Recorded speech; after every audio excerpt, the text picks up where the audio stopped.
corporate responsibility, social responsibility program of the Sunway Group. The Sunway Group, and through the Jeffrey Chia Foundation, already has excellent institutions of secondary education and of university education. The role of JCI is to provide, in a sense, continuing education to the general public on the choices that are available in public policy. The role of JCI are one, to conduct research on what are the policy options available on a whole range of subjects, and second, to use the results of the research as the basis for promotion of public discourse on the choices that face the country. Today's workshop is the first event in a week-long festival of ideas. Today's event is the workshop on achieving excellence in higher education. On the 20th, which is this Saturday, we will have a 3-day symposium on Southeast Asian Studies in collaboration with Oxford University. And on next Monday and Tuesday, we will have a meeting on the Asian Economic Panel, which discusses the important economic challenges faced by Asia in the next decade. Throughout these week-long events, we have 3 special lectures. The first is on March 20th by Nick Rollins, the Pro-Vice Chancellor of Development at Oxford University. He's going to talk about the scientific basis for pain. Then on the 21st, we will have a special lecture under the Jeffrey Chia Distinguished Lecture, a talk about financial pain by Barry Eichengreen of Berkeley and University of Cambridge. And on the 24th of March, to bring the events to a close, we will have a lecture by Jeffrey Sachs on sustainable development in the 21st century. And today we have a very distinguished panel on a topic which we regard to be possibly, besides the GST, the single biggest event facing Malaysia. Most of us care more than our lives because we care about the lives of our children even more. So education is the basis for continued progress everywhere. And given what the Deputy Prime Minister said a few days ago about the state of education in this country, and we have the unusual phenomena of students getting better and better and getting worse and worse at the same time. The number of people getting the maximum number of A's in the Form 5 exam has been growing over time, which is exceedingly happy news. But at the same time, we know that our scores by international standard we have fallen to the bottom third. And in fact, from current trends, it looks like we might even fall further. So we have inequality in educational achievements as well. Of course, there are many explanations, but today we are going to talk about the part that impacts directly on the higher education system. And we have a very knowledgeable group of people who will speak to us. The first is Professor Dwight Perkins. Would you mind standing so that, because you all think Westerners Professor Perkins first came to Malaysia in 1962. So he is, certainly well acquainted with the twists and turns in Malaysian history. And he started working here in 1968, right through the period in which we formulated socio-economic policies that have shaped this nation fundamentally for the last 50 years. And today, he will talk about what he sees as the important contributions the higher education could make to the future progress of Malaysia. I'm, of course, very happy to have him here because I heard his first lecture in 1978 when I was a student, and I felt that just like old wine, it has gotten better over time. And the second speaker is Garth Jasmine. By background, an electrical engineer, and he was the founding Vice Chancellor or founding President of the Multimedia University. Then he moved on to be the Vice Chancellor at University of Malaya, and now he is Senior Fellow in the Education and Social Progress Program within the Jeffrey Chia Institute. The third speaker is Feng Da Suan. Was born in India but grew up here in Malaysia. That was when Singapore was part of Malaysia. And he finished his high school education here, so he knew what the old days were like. Wow. And then he's gone on to study in the United States, and his long and distinguished careers included being the Vice Provost for Research at the University of Texas in Dallas, and then he was poached away to National Cheng Kung University in Taiwan, and then National Tsinghua University in Hsinchu, Taiwan, and now he has gone to the place, the highest stakes University of Macau. So he will bring to us a very broad international perspective on how to achieve excellence. And the third speaker is Thye. Thye is a member of the first group of people who enter Beijing University after 10 years of intellectual emptiness in China during the Cultural Revolution. His classmates include prominent people like Li Keqiang, the present Prime Minister, and Thye himself has had a very distinguished career. He was until recently Vice President of Beijing University, and then he helped establish the Shenzhen branch campus of Beijing University. And now he is the head of the HSBC Business School of Beijing University in Shenzhen. Before that, he founded, financed, and oversaw the construction of the China Center for Economic Research on the Beijing campus. So the HSBC Business School was his second large operation in raising money from the corporate sector in supporting higher education.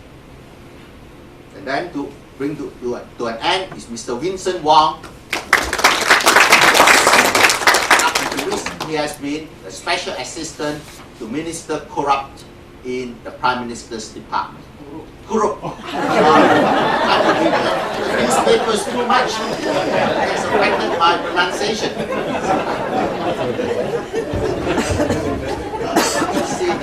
You cannot trust what you see in the newspapers. You learn bad pronunciation from it.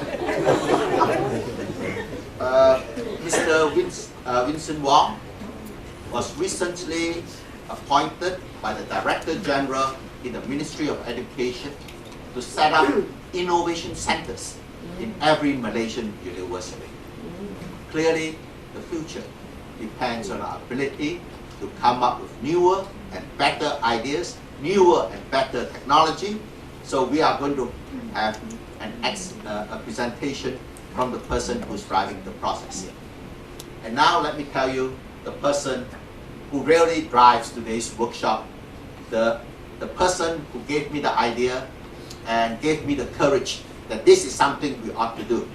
Professor Garth Jasmine will now take over.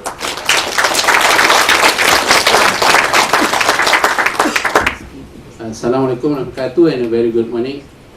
Thank you, Prof. Wu. First of all, thank you all for coming to this workshop. I'm really delighted to see many of my distinguished colleagues here also this morning. So this is really a nice day to be spending at Sunway University. By the way, after I left my previous job, I was approached by several institutions, and after thinking hard, I thought this is a worthwhile cause to be with, which is at the Jeffrey Chia Institute of Southeast Asia. And later on, when they saw that I'm actually a little bit more hardworking, so they asked me to be part of their board. And I'm not so sure what's next. But I'm happy to be here. I think this foundation, the Jeffrey Chia Foundation, is doing a great job in promoting advancement of education, economy, and so on in this country. And I felt that I will not be wasting my time to be here, So this is why I've accepted to be here. Even though coming here is not so easy, a lot of traffic jam and so on, but it is okay. By the way, I put together several experts here because I believe these are people with the right knowledge and experience to share with all of us in Malaysia with one objective, to make all our universities really good universities. You see the various background of the people and the topics that they'll be speaking, and I believe that after today's workshop, we know how we can bring forward all our Malaysian universities, and believe me, it is not hard to compete with Harvard. It can be done, and the formula is staying here up to 5 p.m. So don't go away, listen to what everybody has to say, and believe me, we can give a tough time to all the top universities, and not only that, by doing so, we can actually help this country to be part of the global top runners. We don't want to see our country sliding behind. Our interest here is to make sure that the universities can help the nation really grow and be very competitive. That's the whole idea of being here. But of course, there are a lot of things to be looked at while we move forward to make our university really globally competitive. And I hope that throughout the presentations, we can be as interactive as possible, question all of these experts, make sure that you give killer questions that they cannot answer, and then we can invite them back to answer those questions. So this is the whole idea of today's seminar. I don't want to spend much more time on that because I myself have presentations to do. So without further delay, I will invite Prof. Dwight Perkins, our emeritus professor, to give his part of the presentation. And I would like to request that we strictly follow the time because we don't want to go beyond whatever has been scheduled here. Okay, we want to be sharp for lunch and sharp to go home, because we have traffic problems and so on. So, Prof, please look at the time carefully and limit to those times. Okay, it's my honor to invite Prof.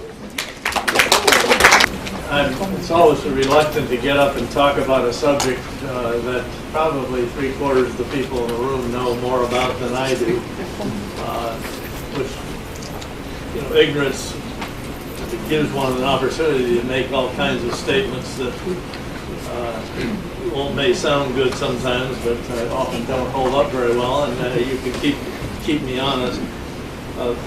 My role here is really to put the issue of educational reform in Malaysia in context, and so I'm really going to try to do just two fairly straightforward things. I'm going to talk about the nature of growth in Malaysia over the past 30 or 40 years, and the stage of growth that Malaysia is in today.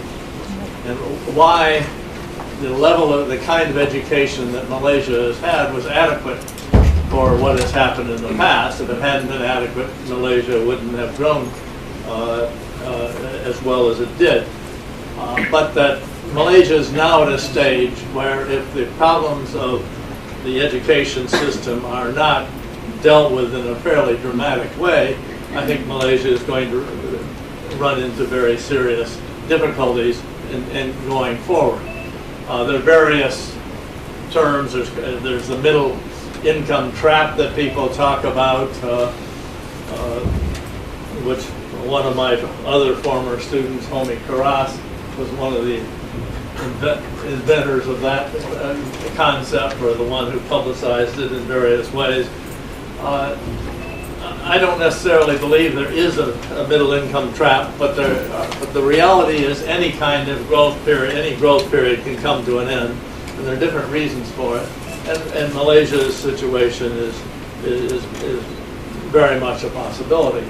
Now, I put these figures up first to point out that Malaysia, when you're an Asia specialist, you spend your whole life working on Asian economies, as I have, and you tend to compare Northeast Asia with Southeast Asia. And in fact, I've written a very good book, which you all ought to buy, called East Asian Foundations, East Asian Strategies. And anyway, I can't even get the title right. In that comparison, of course, Southeast Asia and Malaysia come off not looking so good, because Korea and Taiwan and so on, and now China have grown far more rapidly. But the reality is, if you compare Malaysia with the rest of the world, Malaysia has done quite well. There's been a very substantial increase in per capita income. And if you go through the stages of growth that Malaysia has gone through since independence in 1957, when I first came here, as Wing said, in 1962, I was a graduate student, coming back through Southeast Asia, and then I worked at the EPU in 68, 69. At that time, Malaysia was primarily driven by its natural resources, in that case, tin and rubber. And the fluctuations in the economy were the same as the fluctuations in the price, particularly of rubber and to some degree tin. And it was a fairly simple economy, but it was a relatively prosperous economy. But beginning, really, it was really in the late 60s and 70s, Malaysia began to make the shift toward a industrial strategy that led to the exports being dominated increasingly by manufacturers produced initially in export processing zones and then more widely in the country. One of the key characteristics of that was that almost all of the exporting industries were run by foreign direct investment firms, as domestic firms were largely blocked, or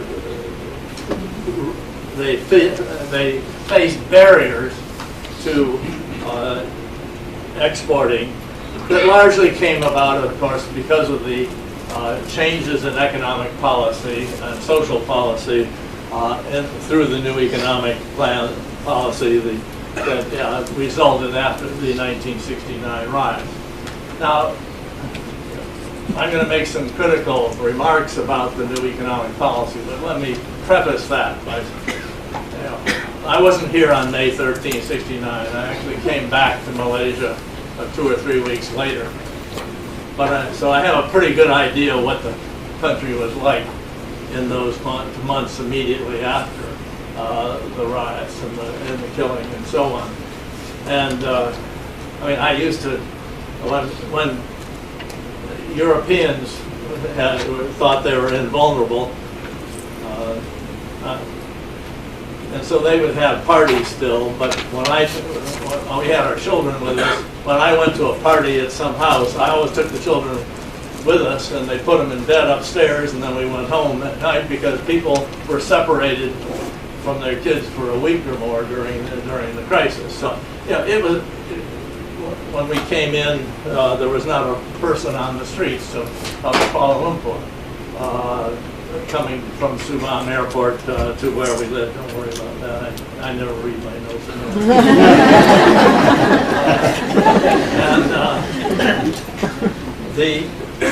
And clearly, there was a need to do something fundamental to deal with what was then the clear identification of race or ethnic groups with different professions and so on. And on the whole, the new economic policies that were introduced at that time were successful, and we can get into an argument about which ones were successful, certainly the education ones and so on, but that there needed to be something that would break down the identification of the position and job with race that was so apparent at that time. There clearly needed to be something. That said, going forward into the 60s and 70s, you will then get, you move on from foreign direct investment manufacturers and exports using labor force, again, a labor force that's increasingly not, includes Bumiputra as well as Chinese and Indians and so on in the modern sector. And then you move toward the heavy industry program. The heavy industry program, I suppose I should go get rid of. What do I do with this? Oh, just press the button here. Oh, that one. Press the button. Oh, that one. Oh, This one. My education leaves something to be and on the whole, if you look, the growth you still get significant growth in agriculture. The declining share, of course, in agriculture, but you get the FELDA programs, the development of land, particularly agriculture, that switches from rubber to palm oil and so on. The country, rubber and tin become less important, but then, of course, the country also gets oil, and the large amounts of oil revenue provided substantial revenues for the government and also made it possible to some degree to pay for some of the social policies connected with the NEP. If you look at the overall growth, this is per capita GDP. Throughout this period, the growth was really fairly rapid, with the occasional bump. Two of these bumps are directly related to the NEP or to the various policies of the government. I can't remember what happened in '73, but in 1985, it was largely the buildup of debt connected with the heavy industry program that Twin Dimes Van Newton had put it into. 97, 98 was, of course, the very much related. I mean, Malaysia got caught up in that particular financial recession largely because of the efforts to create a Bumiputra billionaire class and all of the highly leveraged lending and so on. And with it, 2009, you could have nothing to do with anything in Malaysia. It had to do with the mess that the United States made of its financial sector as they tried to basically steal money from the rest of the world. Anyway, now, this is a hurried review. During that, so you had this relatively successful growth. The education system has been adequate for that growth. You needed people to sort of basic levels of training, and that's fine. But you going forward, one is talking about a different situation. Well, going forward, Malaysia today has a per capita GDP that in purchasing power parity terms, I think is around $11,000 or $12,000. I say I think because when I looked up the actual figures, the World Bank and the Penn World Tables have very radically different figures. And how the World Bank got a $20,000 figure, I don't know, but I don't believe it. But at $11,000 or $12,000 per capita, a number of things are happening that were not true of the economy before this.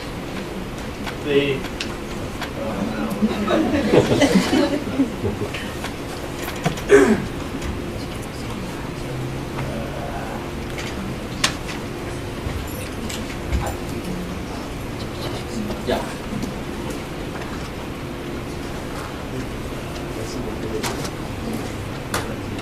Basic point, something happens, not just in Malaysia, but in all countries, when you reach between $11,000 and $16,000 per capita. Essentially, what happens is the countries slow down. This happens to be a chart of all the countries, minus some of the oil countries, that had high per capita income, that reached $20,000 and $25,000 and $30,000 per capita income. When did they slow down? It turns out all of them slow down. No one continues growing at their peak growth rate indefinitely, and long before they catch up with the most advanced high-income countries, there is a slowdown, and that slowdown for these countries varies between $10,000 and $16,000 capita. The exceptions, the UK under Thatcher, and I think Norway with its oil and so on, really aren't relevant to the Malaysian case. So Malaysia has reached this point, and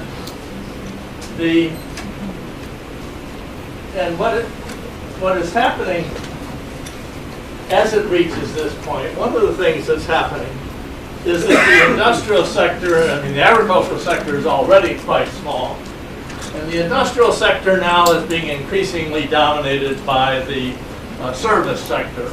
And it's the modern service sector, business services, software, whole range of things, which require a very different level of education, for example, than, say, do the typical manufacturing jobs.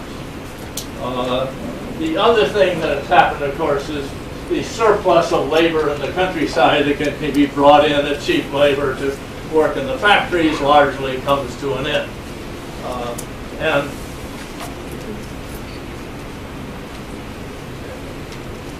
so the basic case that one is trying to make, what I'm trying to make here is Malaysia is now at a stage where the quality of education, and particularly the quality of tertiary education, university education, is absolutely essential to the future. It requires growth from this point on, not only in Malaysia, but in all countries, increasingly requires high total factor productivity growth, and the kind of total factor productivity growth that is made possible in this higher income status is through research and development, and that in innovation, and that requires a very different level of kind of education than was needed when you were basically copying somebody else, making minor adjustments and crashing ahead. China is now reaching that point as well. Korea, Taiwan reached it some time ago. They all slow down, but they don't. The question is, do you slow down toward stagnation, or do you stop, or do you continue going? And then the question comes, okay, you look at, well, what is the state of Malaysian education in that respect? And when you look at the labor force, if you look at the quantitative data, Malaysia actually looks pretty good. And I've compared it with South Korea and Singapore, which are much richer countries that have clearly gone through the transition. And in terms of those, so the number of the workforce that have achieved tertiary education is very similar. The problem, of course, comes when you move from quantity to quality. And here, when you look at the quality of education in the Malaysian case, or for that matter, through most of Southeast Asia, there is a very big gap between the quality of tertiary education in Malaysia and Southeast Asia more generally from, say, Northeast Asia, not to mention North America and Western Europe. But increasingly, when you reach this level, it is Northeast Asia and Western Europe and North America with whom you're competing. It's a very different world. When you look, in terms of the Times ratings of universities, there's only one Southeast Asian university even in the thing, and it's in Thailand. The Jiaotong has a couple, has the University of Malaya, the University of Science Malaysia, pretty far down, but nevertheless in the ratings. They're in the top 400 or so. And none of the other Southeast Asian countries. Korea, China, by contrast, have large numbers of universities in that context, even though per capita income is not all that much higher, and in China's case is not higher at all. China has 32 countries. Now you can say it's a Jiaotong University, so maybe it's biased. So, and then you look at these test scores of your students, which you know far better than I. They're low, and they're coming down. I don't know why they're coming down, but clearly there is a problem with what is going on in the universities. And then, of course, you look at how the universities are structured. And now I'm focusing for the moment mainly on the public universities, where you basically have what the U.S. would call an affirmative action program, but it really isn't an affirmative action program. It's a quota program that's basically designed to favor the group that most needed help in coming up, that had the poorest, weakest education background. That by itself wasn't necessarily a bad thing to do. You clearly had to improve the education level. And having quotas that expanded the number from the least advantaged group was. But then on top of that, you also tended to move the faculty from that same group.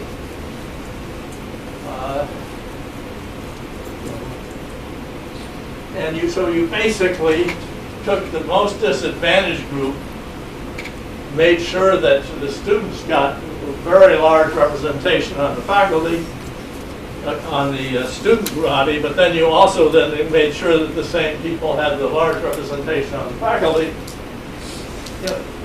That's not necessarily a formula for good education.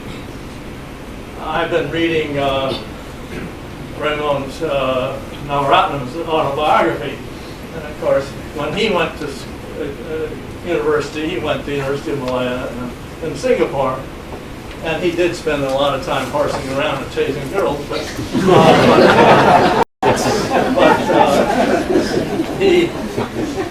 but the reality is the people who went through that program, the various ethnic groups all were together. They are all in a rigorous academic program. I suppose most of the teachers were British at that time. But I don't think that was the critical thing. It was real academic standards, and it created a unity in the early civil service of the Malaysian government that was really quite extraordinary. That was the people I got to know when I was here in the 60s. And it was an extraordinary group of people. Now what you have is a system that basically takes people that are as when I was doing a review of the Malaysian civil service a few years ago, the problem of the Malaysian civil service was the way the Minister of Education at that time was describing it as they all live, and everybody's in their own silos. And so you've got a Malay silo that goes through Malay education, and then you go on to university with other Bumiputra, and you go through and you take courses that are comfortable. Some will take the harder courses, but you get your degree and you get not automatically anymore, but a government position. Initially, you had a guaranteed government position, and that's just not the way you're going to get a first-class education.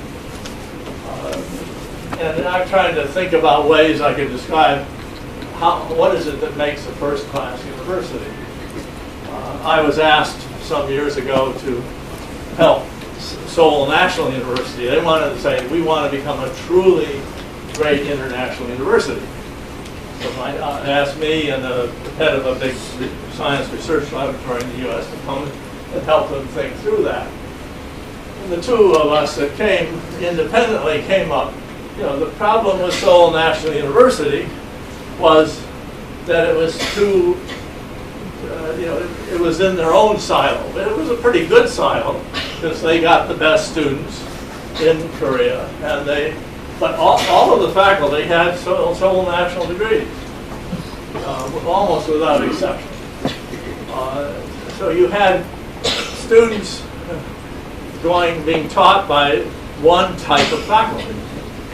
Contrast that with the faculty that taught me in graduate school and taught Wing too, to some degree. Although he had the misfortune of having me as one of them. The faculty of the economics department at Harvard, 50% were born outside of the United States, and a very large number of them trained outside the United States. I used to say the best recruiters for the Harvard economics department were Adolf Hitler and Lenin.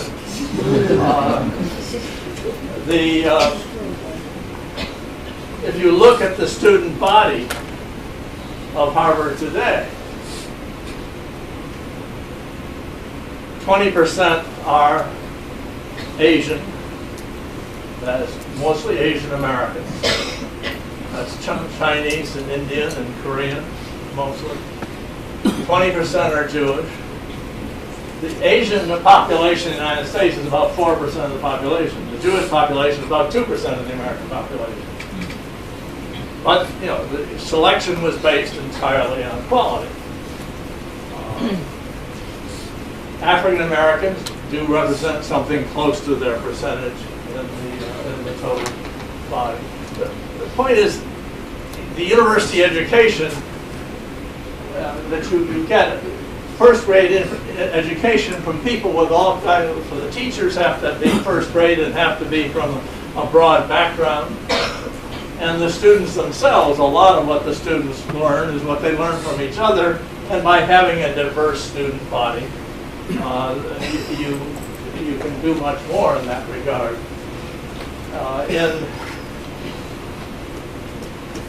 In the case of Malaysia, and particularly in the public universities, you don't get that. Fortunately, I don't have to provide a solution to these problems. That's for all the other speakers to do.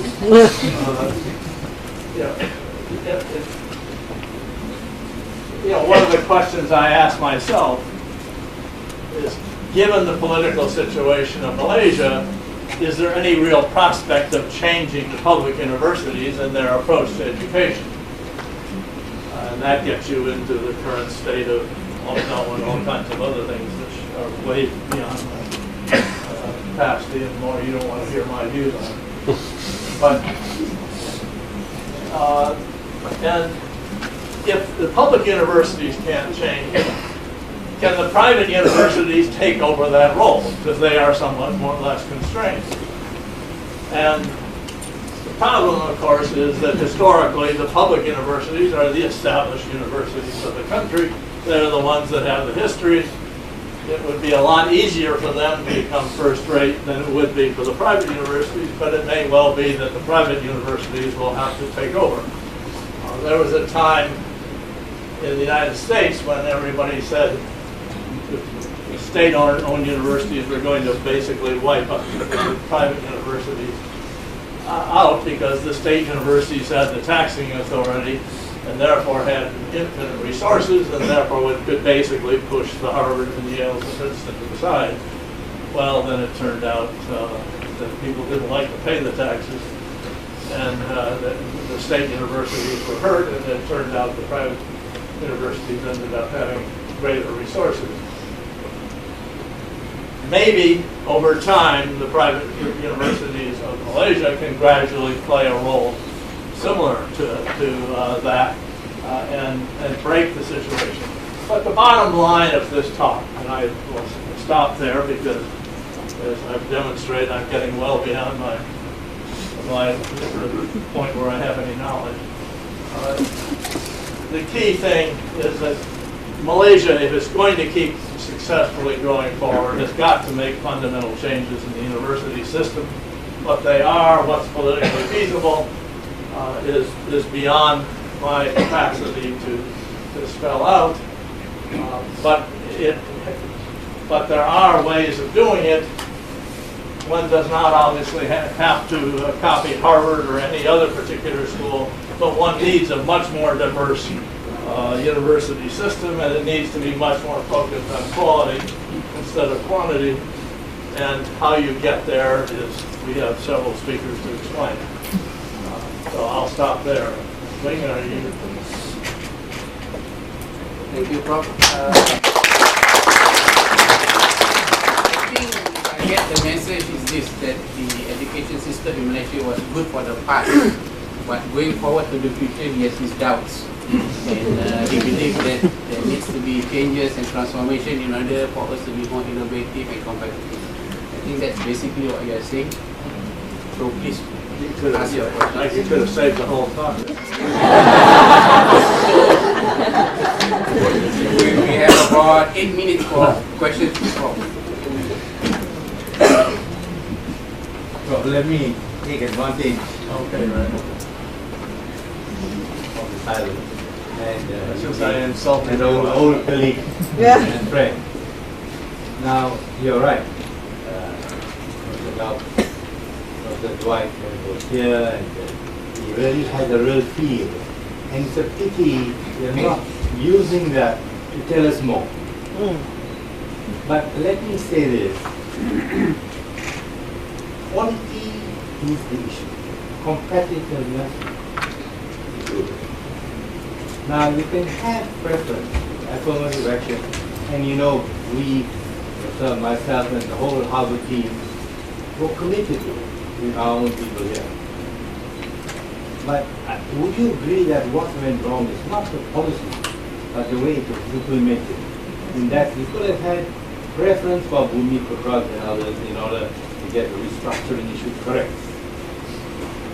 But that, somehow or other, they did not concentrate on quality. But if they did, we could have had the best of both worlds. Would you agree with it?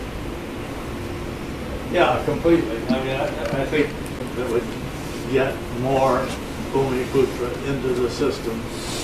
But then the question is, how did you get Bhumiputra that were really highly qualified to be in the system?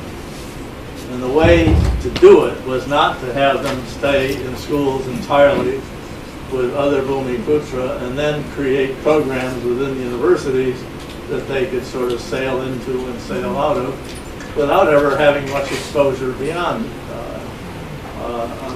that, beyond their own groups. Now, some individuals. My impression is that among some of the ablest Bhumiputra and the ones that have the resources, they don't go through this system. They go abroad, and they come back, and they do extremely well. They also want no part of being part of the civil service. They don't mind. They're interested in public service. I met with a bunch of them when I was doing the civil service survey who were working in the government, but on a temporary basis in between other kinds of work that going in and out. But if you had created in the universities, I think it's absolutely critical that the faculty had to be first rate. And the idea of having, having affirmative action applied to the faculty with such vigor at the same time that you had it apply to the students meant that you were guaranteeing that the students would get a lesser education than they would have gotten with a better faculty. I suspect in ratings terms, the British faculty that taught you probably weren't the greatest in the world, but they were good teachers, and they had a clear sense of how do you do first-class teaching of undergraduates. And I think all that whole system basically was thrown out when you introduced the quota system. And it was more of a quota, get people through and get them a certificate, whether they learn anything or not. Now they learn something, obviously, but nowhere near enough. So, all I'm doing is agreeing with you. And I'm afraid we may be repeating it and not learning our lesson. Yes. Hi, my name is Kenming. Just wanted to ask a question about your point about the private universities in Malaysia being able to perhaps move up sort of like in terms of provision of quality education. One of the reasons why in the US you've managed to do it is because a lot of the private universities have large endowments that are able to fund research and give scholarships to good students. In Malaysia, in fact, all of the private universities are profit-driven, so the bottom line is much more important compared to other doing quality research and whatnot. So how do private universities in Malaysia overcome this barrier, this challenge? Well, one answer is you've already stated it. If they're primarily profit-oriented, they aren't going to get there.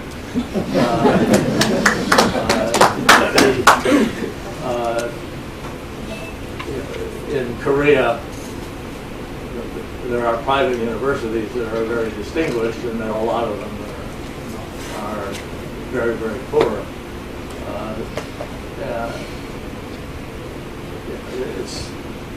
It's tempting to say, well, I mean, okay, you just copy Harvard, you just wait 300 and some years, and eventually everything will be fine. But the reality is, even in the Harvard context, there are private universities, not the Harvard, but the U.S. context, there are private universities, Brandeis, New York University, that have gone from very low level to first class status in a matter of a few decades. I mean, it isn't something you do in 10 years, but you get the right kind of leadership. And the leadership that's not primarily profit-oriented, and I believe Sunway is not profit-oriented. And it takes a lot of resources still. It's not cheap, but over time you can get there. I can't tell you how easy or hard it's going to be in the Malaysian context. I mean, ideally, to start, I've also worked with the Aga Khan and thinking about how the Aga Khan University, and he had command not only of his own billions, but he had command of the Ismaili community billions, and so there was substantial resources to put behind that effort, which is now gradually been taking place.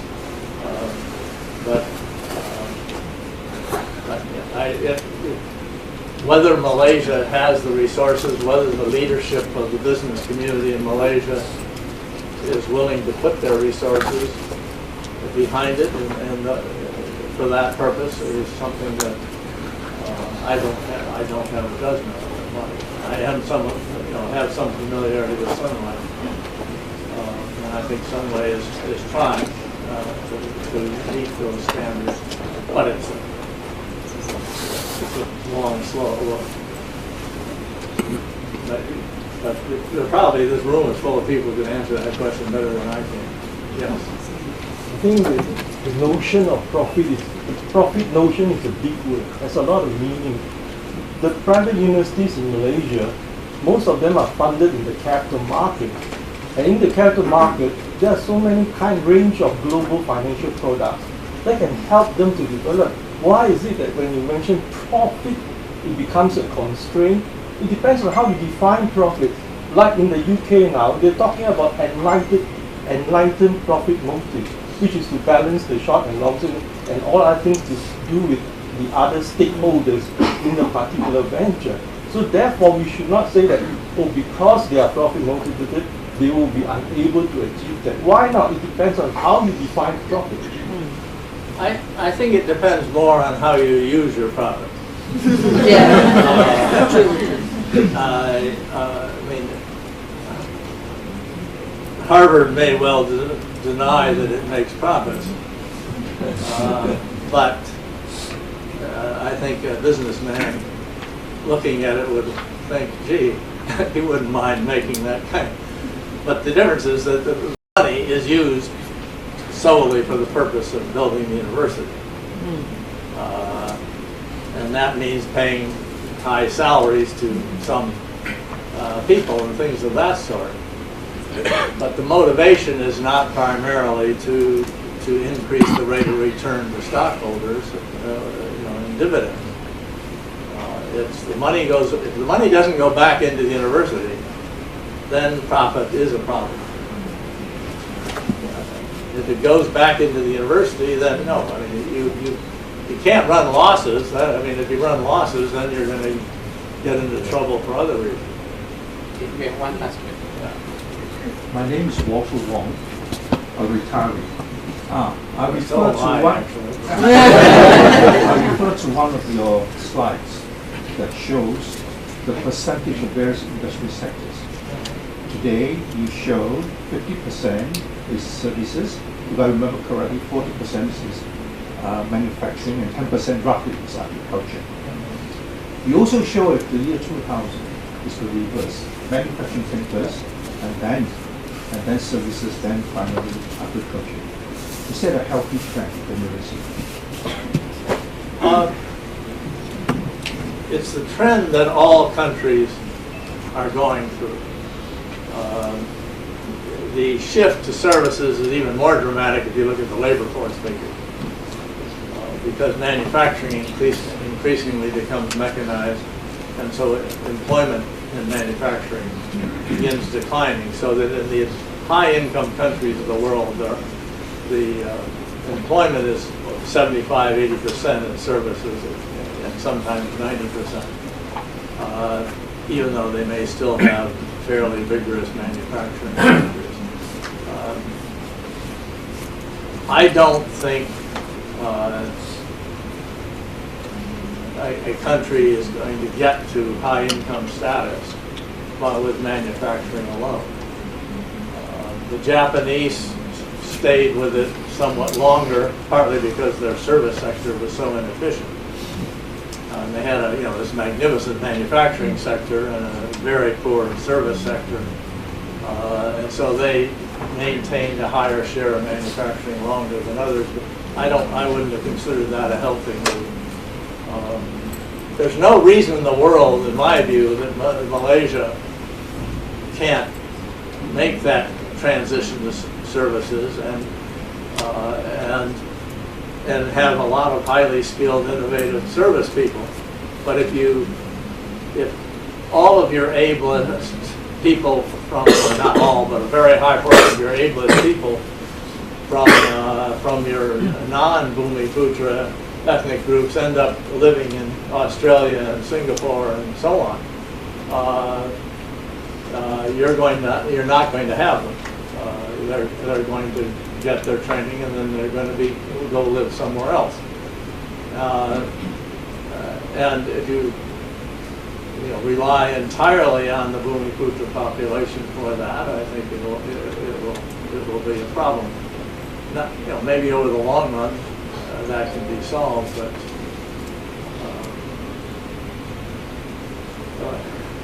but in my roundabout, I don't think maybe you can go with manufacturing indefinitely. I don't think so. if you're going to go with manufacturing, definitely, then I'll shut up.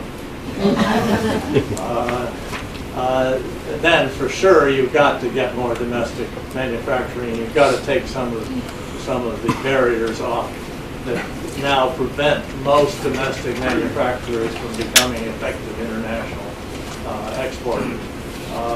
And that is very much related to the ownership issue. Thank you, Prof. You have to stop yourself.